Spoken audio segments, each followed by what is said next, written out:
en nuestro país sobre lo que viene para el Perú después de la pandemia, después de la emergencia. Ica era uno de los ejemplos de, por ejemplo, pleno empleo, agroindustria. ¿Qué proyección le ve usted a Ica y al Perú luego de esta situación de emergencia?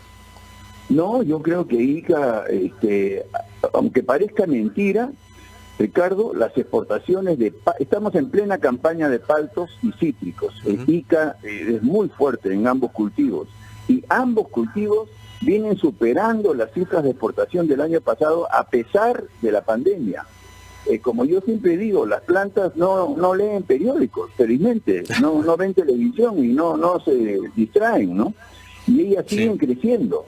Es impresionante cómo las plantas siguen produciendo más y el único sector que no ha caído abruptamente, y no solo no ha caído, sino que ha crecido con respecto al año pasado, es el sector agroexportador. La minería cayó, la pesca cayó, las textileras cayeron, el turismo cayó, todo cae excepto la agroindustria exportadora. Es un fenómeno... El reto para el... Sí, ingeniero, el reto para nuestros gobernantes, usted ha conducido su región, es que ese desarrollo económico, ese crecimiento económico implique también el desarrollo de sectores básicos como salud y educación, ¿no? Así es, totalmente de acuerdo, pues Ricardo. De aquí lo que ha fallado es los servicios públicos. En Ica fallaron los servicios públicos. La parte productiva, el turismo en Ica estaba en bonanza, ¿no? Con Paracas y Nazca a la cabeza. La agroindustria, ni se diga, la pesca también, la minería. En Ica viene la mina justa, ¿no? Que es un copiar-pegar de Tía María, pero en Ica sí funciona, ¿no? Marcona mismo, Cerro Lindo.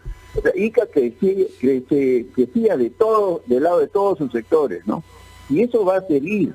Y lo que falló son los servicios públicos. Es una cosa bien clara, ¿no? Funcionó lo privado productivo, la sociedad civil funcionó y fracasó el Estado, en Ica y en todo el Perú. Entonces, eso hay que verlo, ¿no? ¿Y por qué falló el Estado? Yo siempre vuelvo a la misma conclusión, es la corrupción, el clientelismo político, la alternancia de funcionarios.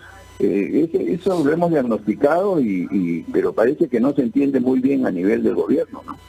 Ingeniero Sillones, ¿cómo evalúa usted la visita que ha hecho el primer ministro justamente Vicente Ceballos este domingo a Ica, con 4 ministros, durante la cual se ha reunido con autoridades, pero también con los miembros de la Mesa de Lucha contra la Pobreza? ¿Tiene noticias sobre eso?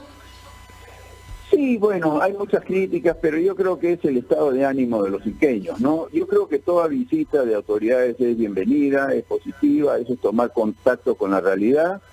Y no, eso mal no le hace, hay que ser en ese sentido honestos. Pero la gente sí reacciona muy mal, para qué han venido, no han hecho nada, pero ya son reacciones más emocionales que objetivas, ¿no? Yo creo que el ir al campo siempre es bueno, Fernando, siempre es bueno, y en ese sentido agradezco la visita de las autoridades. Muy bien, ingeniero Fernando Sillones, gobernador regional de Ica. Gracias por la crítica, la descripción de lo que pasa y también por la proyección de lo que debería pasar a futuro con Ica y con el resto de nuestro país. Muchísimas gracias, buenos días.